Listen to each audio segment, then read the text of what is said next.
Bismillahirrahmanirrahim. Assalamualaikum warahmatullahi wabarakatuh dan selamat malam. Terima kasih kerana kekal dan juga setia bersama kami dalam Bicara Naratif pada malam ini seperti kebiasaan di saluran Berita RTM, TV1 dan penstreaman secara dalam talian di RTM Klik.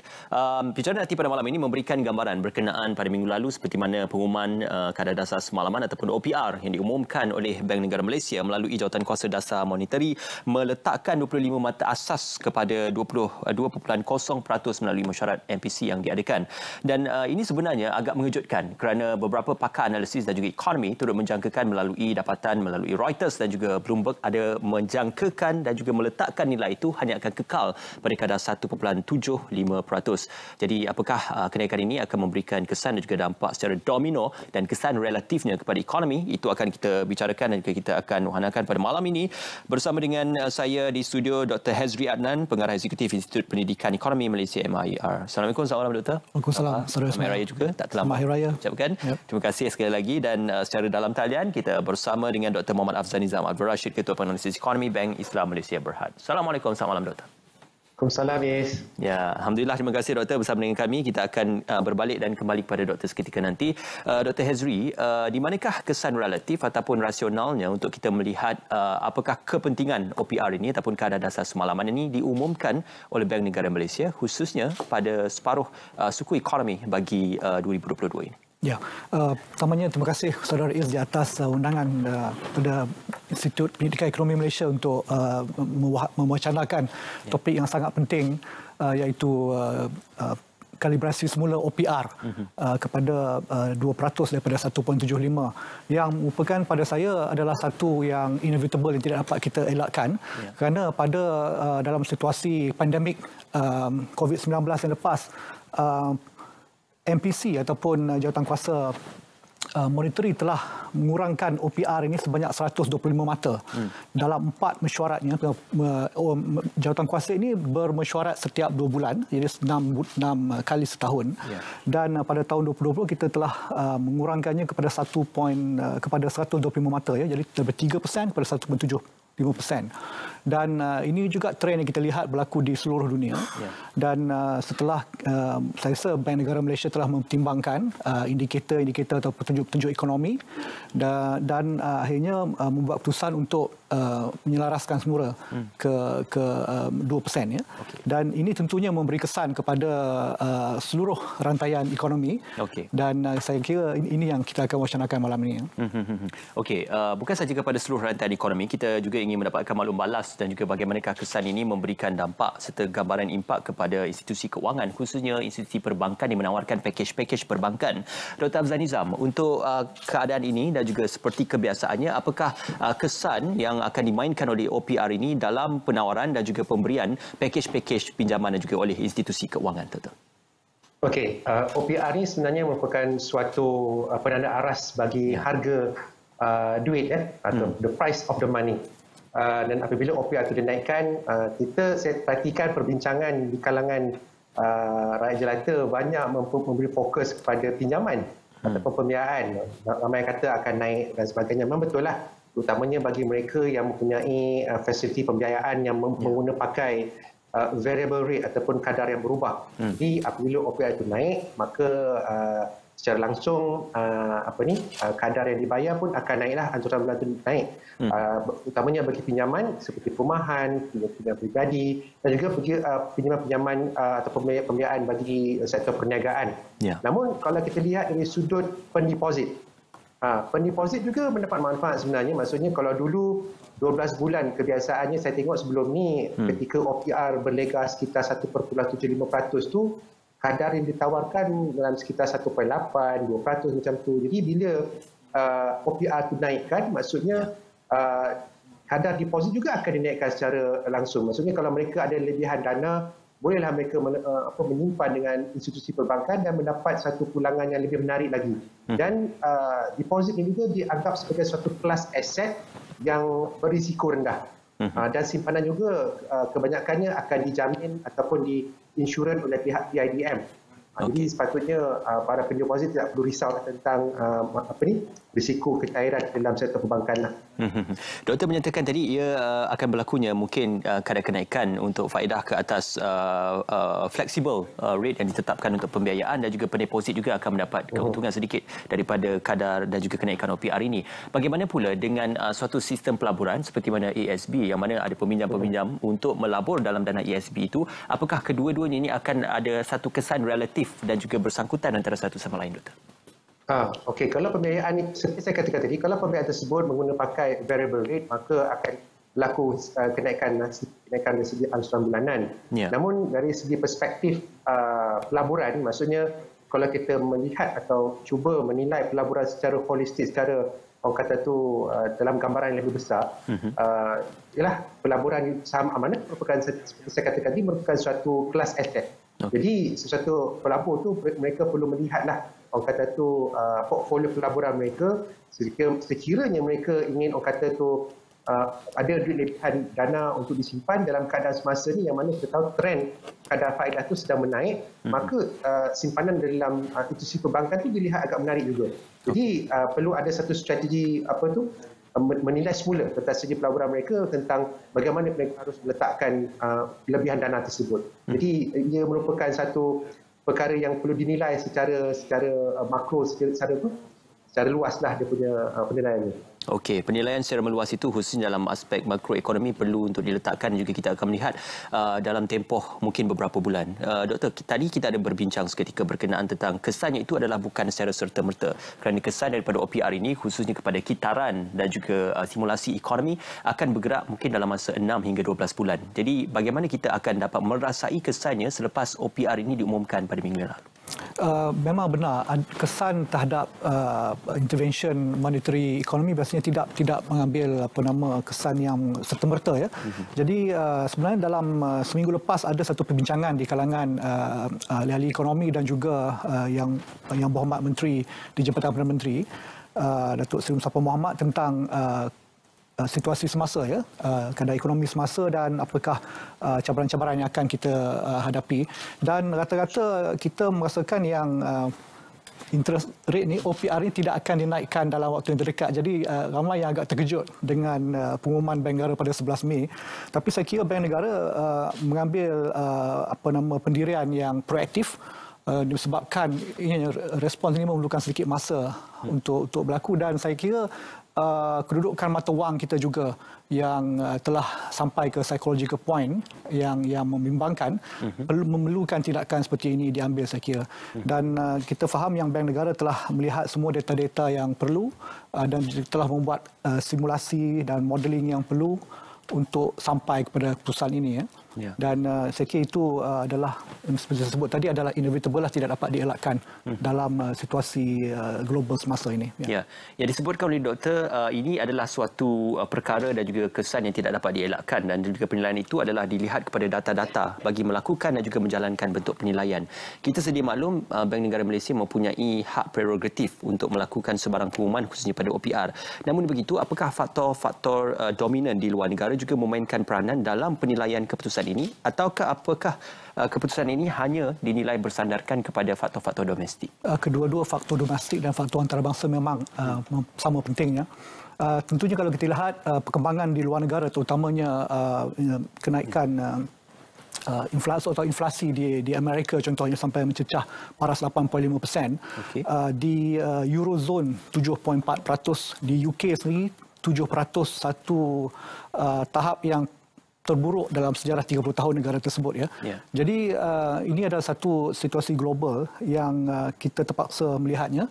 Dan satu perkara lagi adalah hubungan perdagangan kita dengan China, ya, dalam keadaan sekarang ini renminbi, mata wang China juga sedang turun, dan itu juga memberi kesan kepada kedudukan atau keputusan yang terpaksa dibuat oleh pihak Bank Negara, saya kira. Okey. Ya, kita beralih kepada Dr. Afzan Nizam. Dr. Afzan, pada satu ketika dahulu kita sedia maklum ada beberapa berlaku masalah dalam krisis ekonomi yang memberi kesan kepada bank-bank tempatan. Mungkin bank-bank antarabangsa pada ketika ini mempunyai suatu nilai dana dan juga pegangan yang kukuh untuk mengekalkan momentum dan juga bisnes perniagaan mereka. Namun apa apakah akan terjadi kepada OPR ini kepada bank-bank domestik sekiranya akan berlaku penambahan nilai dari semasa ke semasa, Doktor? Okey, secara umumnya apabila kenaikan OPR ini berterusan, dia sebenarnya memberi manfaatlah pada sektor perbankan. Okey. Kerana kebiasaannya memang pinjaman, seperti yang saya katakan tadi, pinjaman variable rate akan berubah hampir secara immediate. Namun kadar deposit akan memakan masa. Jadi dalam tempoh sementara ini akan berlaku apa yang dikatakan net interest margin ataupun net income margin expansion. Maksudnya perkembangan ataupun peningkatan dari segi margin keuntungan bagi pihak bank lah. Okay. Jadi kebiasaannya kenaikan kadar feda akan memanfaatkan sektor perbankan. Tapi saya suka nak kembali pada perbincangan yang tadi dibincangkan oleh Dr. Hazri tadi tentang punca kenapa OPR dinaikkan. Betul, kita akan lihat faktor luaran, tetapi kalau kita lihat pernyataan yang dikeluarkan oleh pihak Bank Negara melalui apa yang dikatakan monetary policy statement, pada akhir perenggan tersebut mereka menyatakan bahawa kadar dia punya monetary expansion policy itu ataupun tahap rangsangan ekonomi itu agak berlebihan.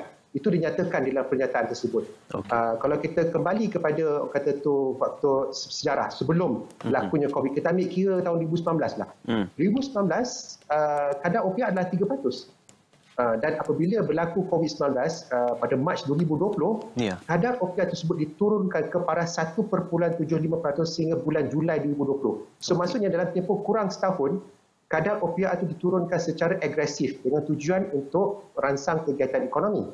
Dan apabila ekonomi telah mula menunjukkan tanda-tanda pemulihan, seperti yang terbaru kita lihat kadar KDNK negara bertumbuh pada kadar 5%, justru kadar rangsangan ekonomi melalui dasar monetary ini 1.75% dilihat tidak sesuai, terlebih-lebih. Kalau nak ambil analogi kita sebagai manusia, kalau kita demam, kita makan ubat. Kalau kita dah makan ubat, dah ada rasa ada sembuh sikit, sudah tentu kita tak perlu makan ubat dalam dos yang banyak. Jadi itulah situasinya. Ekonomi sudah mula menunjukkan tanda-tanda pemulihan yang agak baik, jadi dos stimulus ataupun rangsangan ekonomi dikurangkan. Dan itu juga membantu negara kerana kita tak tahu pada masa akan datang apakah keperluan bagi negara untuk terus campur tangan dari sudut menurunkan kadar faedah lagi. Mungkin 2 tahun akan datang, 3 tahun akan datang. Jadi maksudnya sekarang adalah masa yang sesuai untuk meningkat apa yang dikatakan meningkatkan ruang dasar ataupun monetary space bagi pihak dan negara untuk mereka bertindak pula pada masa akan datang. Jadi itu saya rasa satu perkara yang perlu kita ambil kira lah. Doktor, tadi doktor gambarkan ilustrasinya apabila monetary policy statement ini dilakukan dan juga melihatkan kepada keadaan ekonomi yang berlebihan. Kita sedia maklum negara kita baru saja pulih daripada pandemik COVID-19 dan melalui fasa transisi kepada endemik. Jadi bagaimana ilustrasi keadaan pemulihan ekonomi ini berlaku dalam keadaan yang berlebihan ataupun berlaku dalam keadaan yang rancak, sedangkan masih lagi ada beberapa sektor yang masih memulakan perniagaan dan pulih daripada perniagaan mereka. Jadi kalau perkara ini kekal berlaku, ia juga membawa unjuran bahawasanya kadar OPR akan naik kerana selepas ini ekonomi akan semakin baik dan juga semakin pulih, Doktor. Okey, betul. Pasal tu kita nak kena tahu berapa dos yang sesuai. Nak kata berapa dos yang sesuai, itu kena kita buat kajian. Kalau nak cakap pasal terma-terma yang teknikal, kita akan tengok output gap dan sebagainya, berapakah neutral rate-nya. Okey, saya tak nak cerita lah benda tu. Tapi kalau kita nak cakap tentang berapa dosnya itu memerlukan suatu keputusan yang tuntas lah, satu keputusan yang kita betul-betul kena kaji. Dan kalau kita katakanlah kita biarkan saja OPR ni 1.75% untuk satu tempoh yang lama, sebenarnya dia akan membawa satu masalah sebenarnya. Satu, pendeposit mungkin tak ada insentif untuk menyimpan duit dalam bank, dan mereka mulalah mencari peluang-peluang pelaburan yang lain, mungkin akan mula mengambil risiko yang secara berlebih-lebihan. Sekarang kita dengar cryptocurrency lah, forex lah. Jadi bila kata, nak simpan kat duit dalam bank, tak banyak untung. Baik kita simpan beli kripto. Tapi walhal benda tu amat berisiko tinggi. Jadi itu menggalakkan satu kegiatan ataupun tabiat yang negatif lah dalam ejen ekonomi. Jadi itu antara perkara kalau kita biarkan OPR itu berpanjangan. Selain itu, dia akan bagi kesan kepada ekonomi juga. Dia akan menjadikan ekonomi itu terlebih panas ataupun overheating.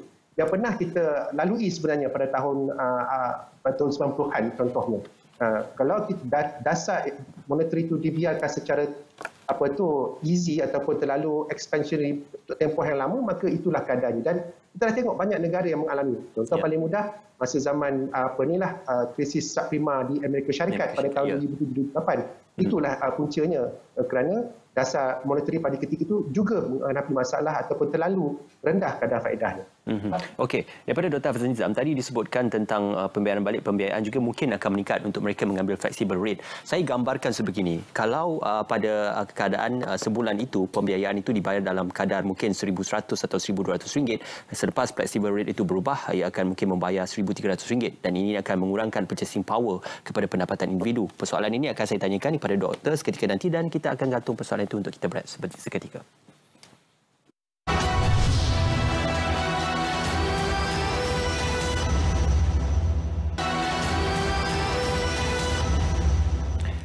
Baik, kita bersua kembali dalam bicara naratif. Sudah pastinya kita akan melihatkan kepada apa yang dibincangkan tadi. OPR naik, apa keuntungannya dan juga apakah ia memberi kesan kepada di peringkat akar umbi dan juga untuk institusi keuangan.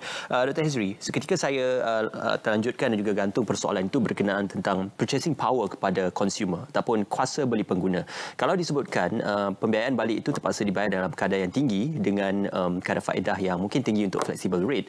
Jadi untuk pemilikan tunai di tangan itu mungkin lebihan akan banyak dijelmakan ataupun untuk dilunaskan bagi peningkatan pembiayaan. Jadi apakah ini akan mengurangkan purchasing power kepada pengguna dan bagaimana ia memberikan kesan kepada aliran tunai dalam domestic market? Memang ini merupakan satu balance ataupun keseimbangan yang bukan senanglah untuk kita tangani ya. Dan saya kira dari segi purchasing power memang akan ada kesan. Kerana dengan peningkatan OPR tentunya big ticket item, keputusan besar untuk contohnya membeli sebuah kereta lagi atau sebuah rumah lagi terpaksa ditunda ya. Dan mungkin daripada situ yang wang yang lebihan itu boleh disalurkan ke dalam simpanan-simpanan dan juga strategi investment yang lain. So kesannya memang ada, tapi pada masa yang sama kesannya tidak sama kepada grup-grup yang berbeza dalam masyarakat ya, misalnya B40 dan M40 dan T20 kesannya amat berbeza dan ada kesan yang berbeza-beza juga kepada mereka yang tinggal di bandar-bandar besar dan juga di semi-urban areas dan juga di luar bandar ya. Dan itu merupakan satu yang kerajaan perlu lihat secara menyeluruh dan memerlukan intervensi yang sesuai untuk kumpulan-kumpulan masyarakat yang berbeza. Jadi saya kira memang bila terbuat keputusan begini kita harus lihat the details lah, perincian-perincian perlu dilakukan nanti. Ya.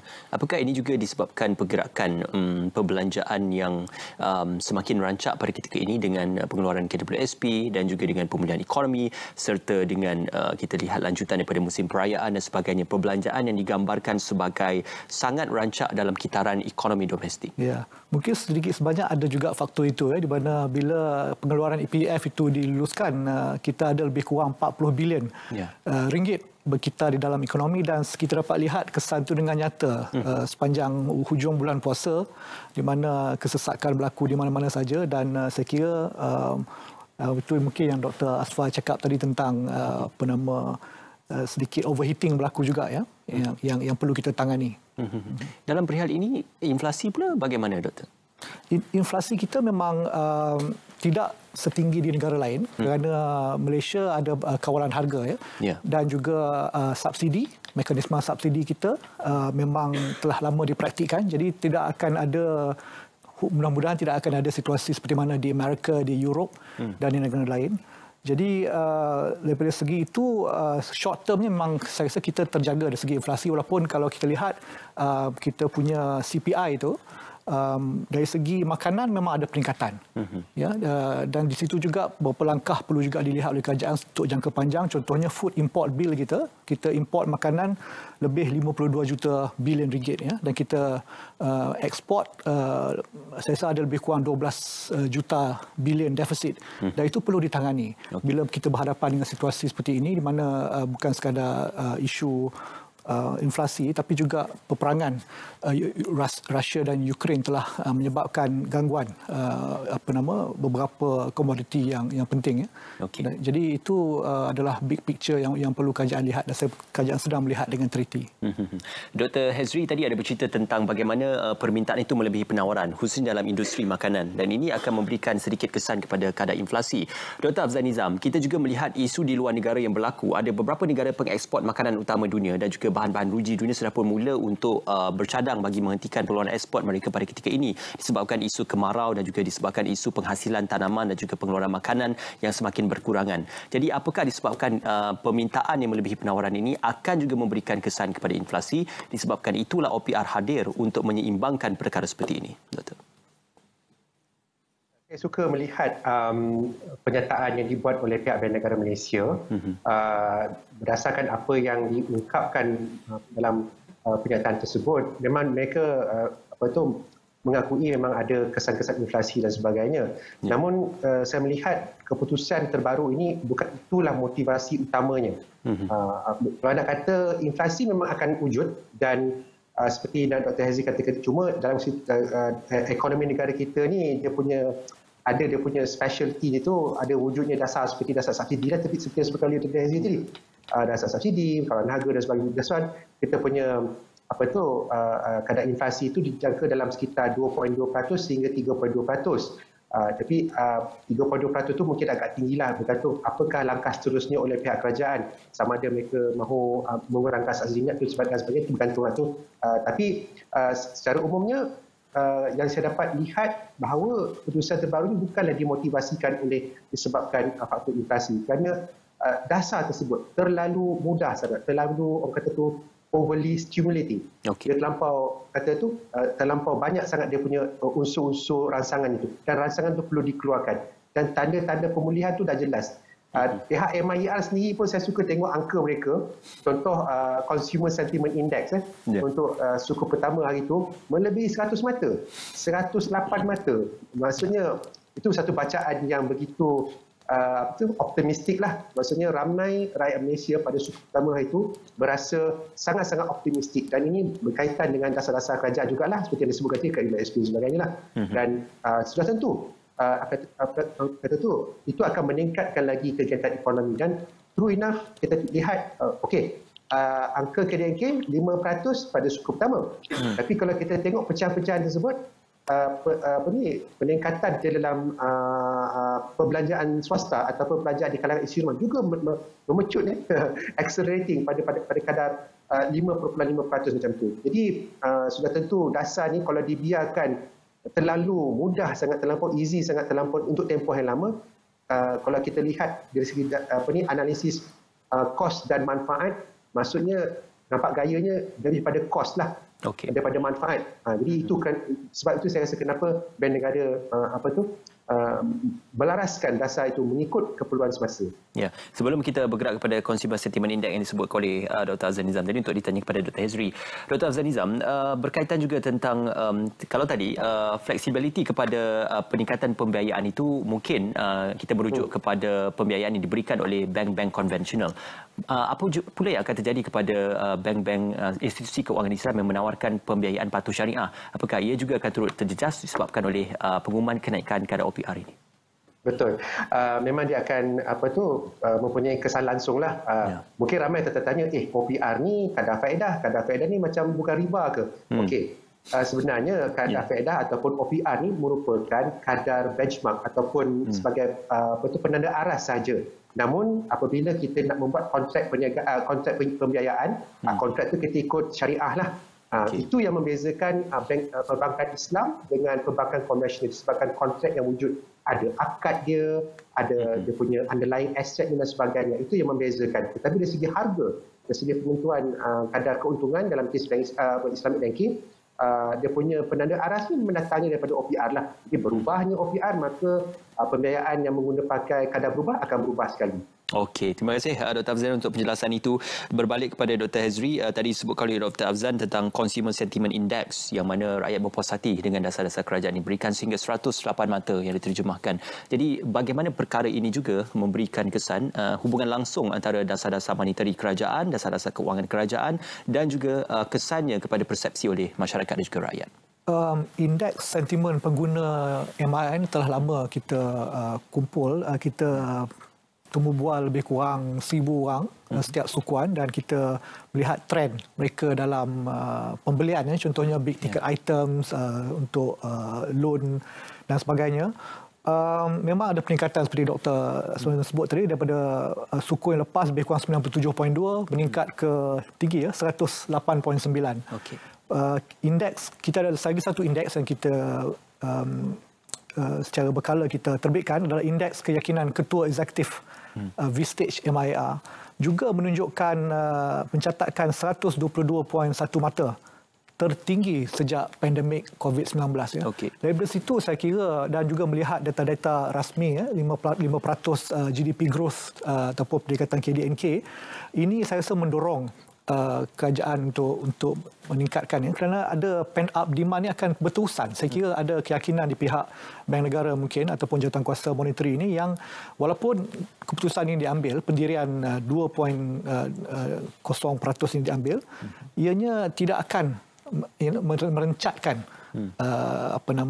perkembangan ekonomi kerana itu memang mandat Bank Negara untuk memastikan satu adalah kestabilan harga ataupun inflasi dielakkan dan juga kerancakan ekonomi itu berterusan. Itu satu balance atau keseimbangan yang dicarilah saya kira ya. Okey, kalau kestabilan itu sudah berlaku, mungkin akan ada unjuran untuk menurunkan kembali kepada 1.75%, Doktor?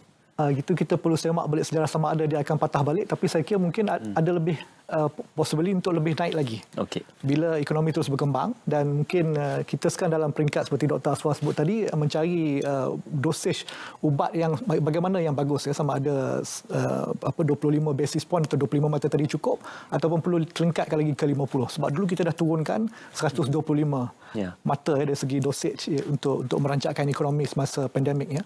Ini saya kira akan sentiasa diperhatikan dan mesyuarat jawatankuasa monetary yang berikutnya adalah 2 bulan daripada sekarang dan saya rasa sentiasa akan mereka melihat data-data yang sepatutnya. Okey, doktor menjangkakan mungkin akan terus meningkat kalau sekiranya ekonomi mengembang. Apakah tindakan itu juga dilakukan untuk menjaga nilai mata wang negara supaya tidak terlalu rendah di pasaran antarabangsa? Saya rasa itu faktor yang penting juga untuk diperhatikan dan sedang diperhatikan.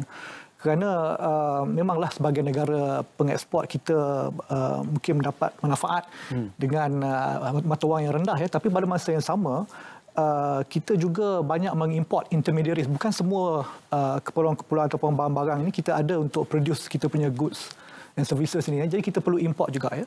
Dan di situ yang kita perlu balance perlukan balance OPR ini untuk memastikan ianya terkawal lah. Dan beberapa hal lain juga perlu diperhatikan oleh kerajaan. Okey. Baik. Terima kasih Doktor. Bercakap tentang ekosistem keuangan ini, kita juga akan bercakap lebih lanjut tentang bukan saja mata wang tetapi digital currency yang akan ditanyakan lebih lanjut kepada Dr. Afzal Nizam seketika nanti. Kita nak berehat seketika dan kita akan kembali selepas ini.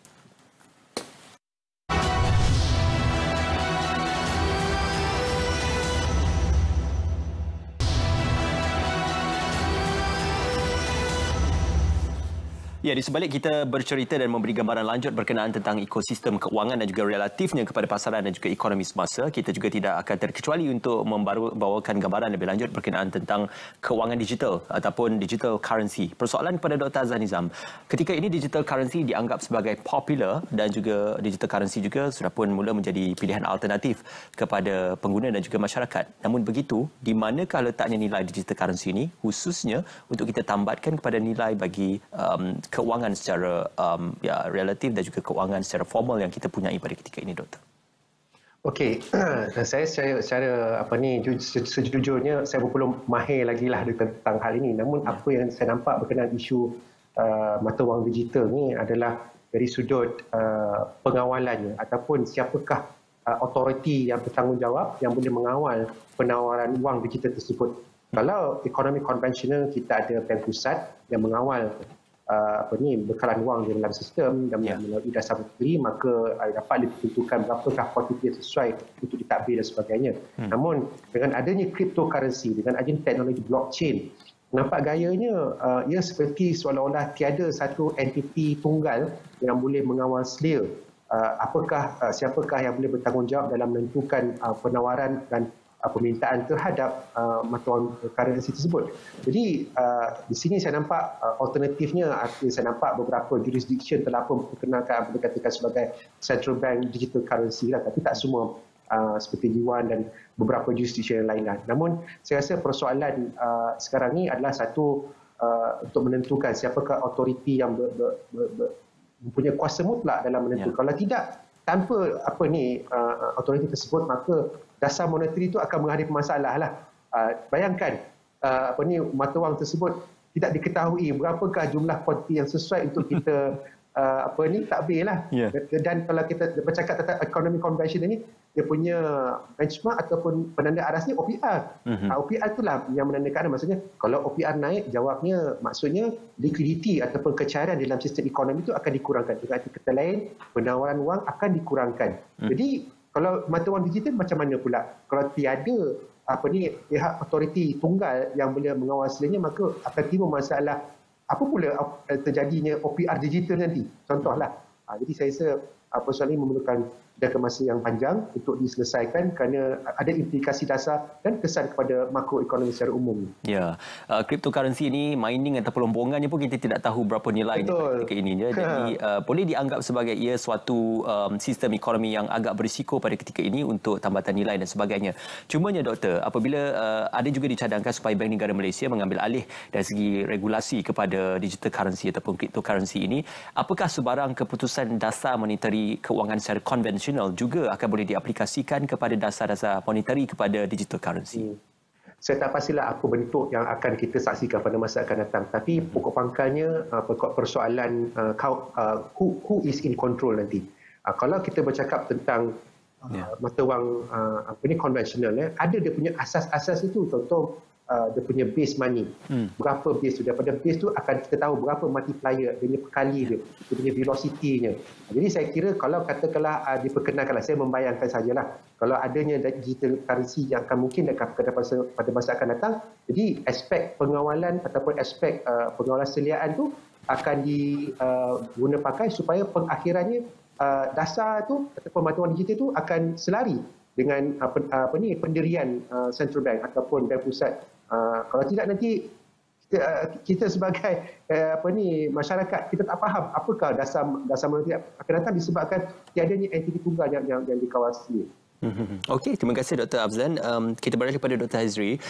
Dr. Hazri, dahulu pernah dicadangkan untuk tambatan kepada sistem keuangan ekonomi itu adalah bersandarkan kepada nilai emas. Ya. Kini ada suatu cadangan baru untuk kita masih lagi menggambarkan kepada atmosfera dan juga sistem keuangan Islam, iaitu Islamic Digital Economy.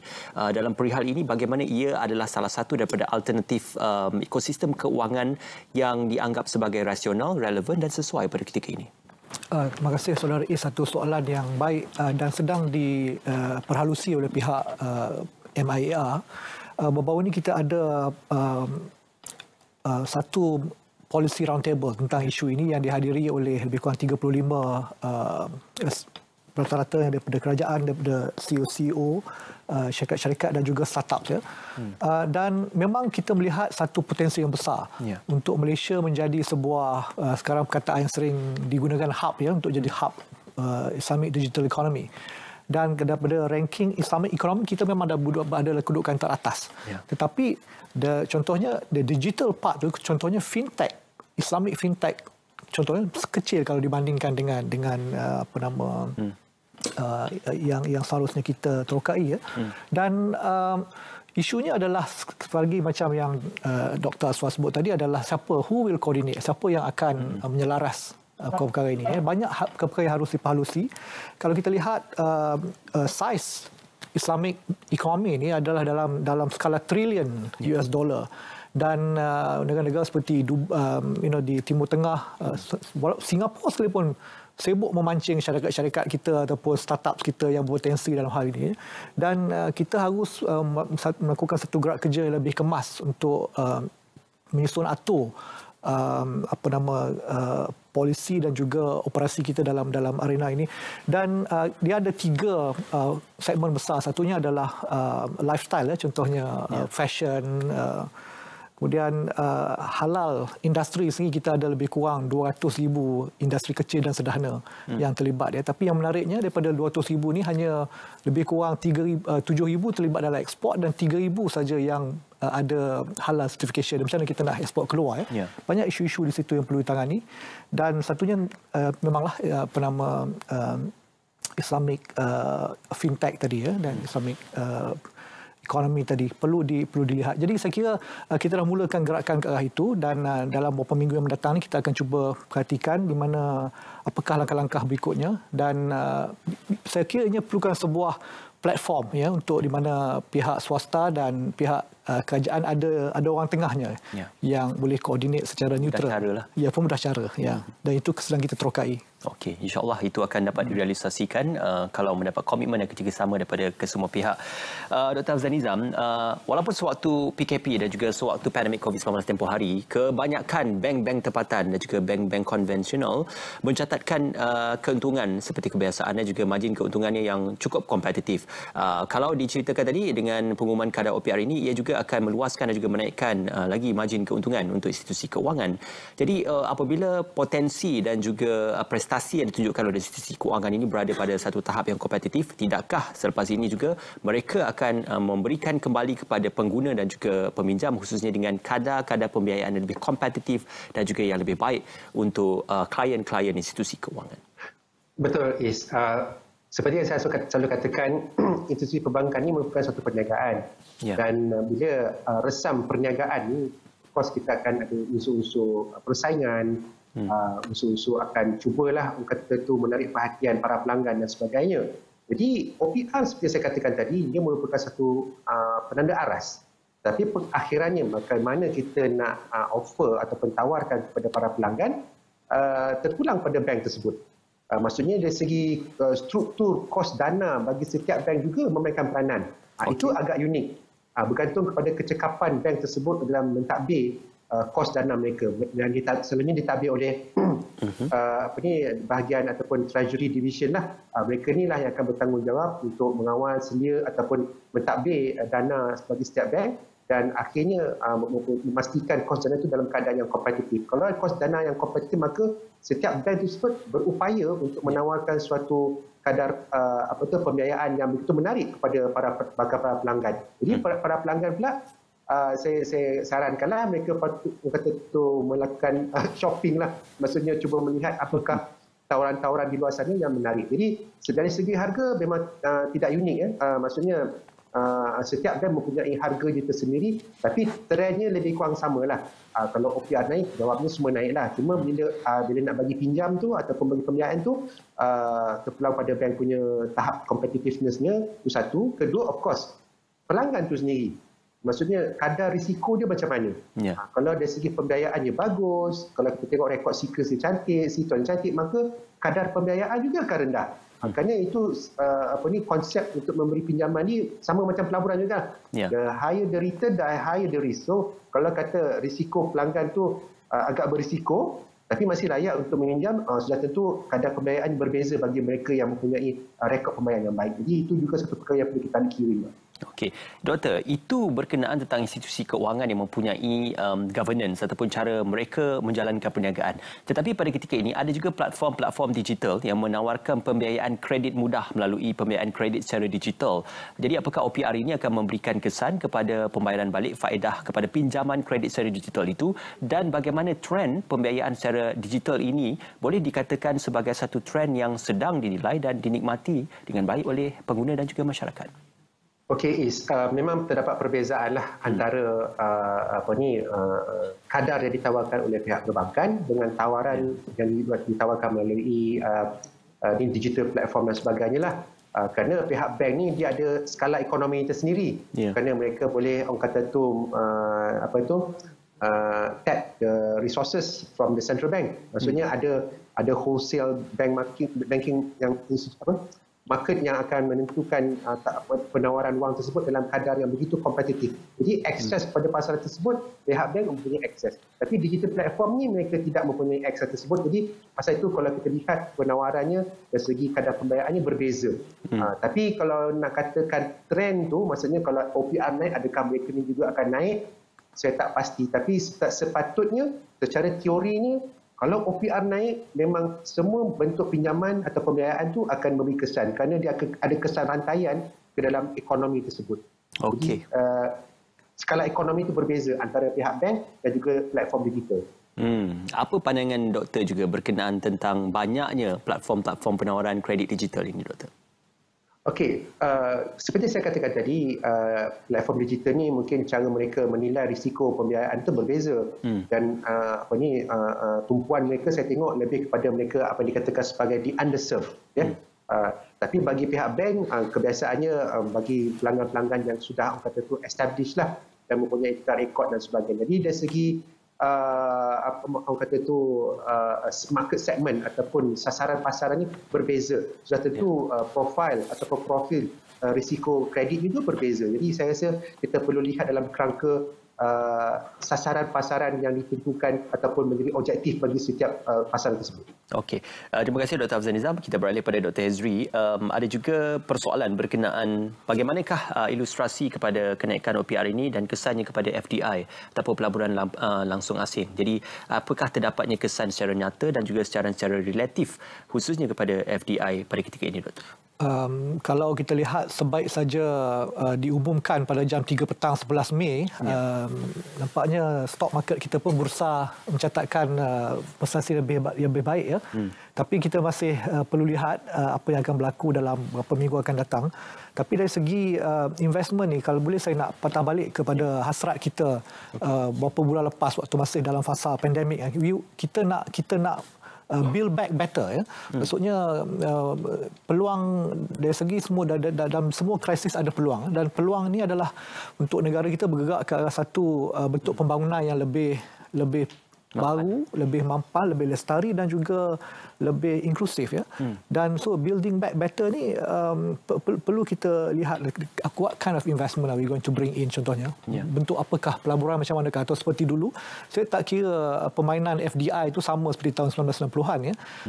Kalau kita lihat baru-baru ni selepas saja meeting ASEAN di Amerika, Elon Musk telah menyatakan hasratnya untuk melawat Indonesia. Jadi mereka sedang bergerak ke arah mencari peluang-peluang investment yang baru, yang lebih strategik, ya. Dan di situ juga kita harus bergerak ke arah yang sama, saya kira. Bukan sekadar ambil peluang macam mana dulu-dulu, tapi lebih strategik dalam pemilihan bentuk investment yang boleh mendatangkan outcome ataupun socio-economic outcome yang lebih baik untuk rakyat. Dan yang kedua adalah untuk melonjakkan teknologi kita sendiri, bukannya bentuk yang sedia ada. Okey, baik. Terima kasih, Doktor. Kita nak berehat seketika dan kita akan kembali selepas ini dalam Bicara Naratif.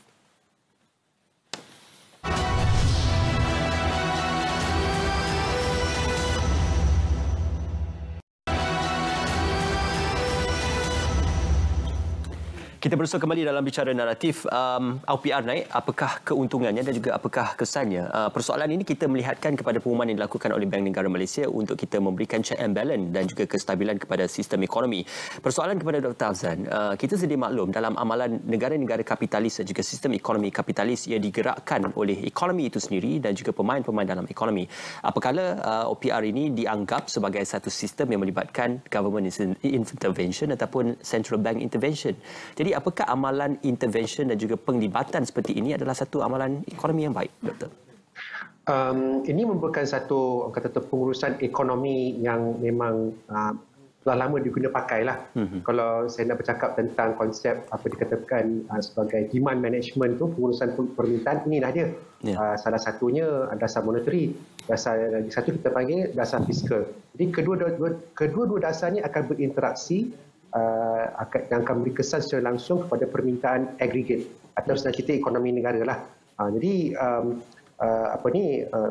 dasar monetary ini akan diselaraskan tentang kesesuaiannya seperti yang disebutkan pada awal rancangan ini, yang mana dos stimulus ataupun dos rancangan itu akan ditentukan berdasarkan apakah bacaan ekonomi tersebut, pasaran buruh ni macam mana, tingkat upah ni macam mana, tingkat inflasi ni macam mana. Jadi keseluruhan secara kolektif itu akan menentukan keputusan yang akan diterjemahkan dalam OPR tersebut. Jadi kalau nak kira best practice semua tu, kita sedang mengamalkan satu praktis yang digunakan di satu dunia lah. So tak ada masalah. Okey, terima kasih Dr. Afzal Nizam. Kita terus saja untuk kesimpulan bersama dengan Dr. Hezri. Keuntungan dalam aspek yang kita katakan untuk OPR ini, apakah keuntungan itu kepada pengguna, keuntungan hanya kepada institusi keuangan, ataupun kita akan melihat dengan OPR ini akan berlakunya kenaikan dari segi bukan saja harga-harga pasaran, harga barang, harga penawaran servis dan juga kitaran ekonomi itu sendiri, Doktor? Tentu matlamat ataupun manfaat utamanya lah dah kepada kawalan inflasi dan juga mata wang kita ya yang perlu distabilkan. Dan saya kira juga satu peluang kepada pendeposit ya untuk melihat balik strategi pelaburan masing-masing setelah satu period spending yang panjang, setahun lebih. Dan kita boleh lihatlah semula pengurusan kewangan yang lebih memanfaatkan sebab kita telah melalui satu yang tak pernah dijangka sepanjang hidup kita, iaitu satu krisis pandemik yang begitu parah dan memerlukan kita lebih berhati-hati melihat masa depan, saya kira. Okey, mungkin akan berlaku peningkatan OPR selepas ini, Doktor? Tidak mustahil, saya kira. Okey, terima kasih atas pandangan tersebut, Doktor, bersama kami dalam Bicara Naratif. Terima kasih Dr. Afzal Nizam juga bersama dengan kami memberikan pandangan khususnya dalam perspektif dan juga POV institusi keuangan kerana bersama dengan kami pada malam ini untuk kita membicarakan OPR naik, apakah keuntungan. Terima kasih Dr. Hezri. InsyaAllah kita akan bersua kembali. Ini adalah penilaian yang dilakukan oleh pihak Bank Negara Malaysia melihatkan kepada kitaran ekonomi dan keadaan ekonomi semasa untuk memberikan check and balance dan juga kestabilan kepada situasi dan juga sistem ekonomi tersebut. Terima kasih bersama dengan kami. InsyaAllah kita akan bersua kembali. Dengan itu, Assalamualaikum. Selamat malam.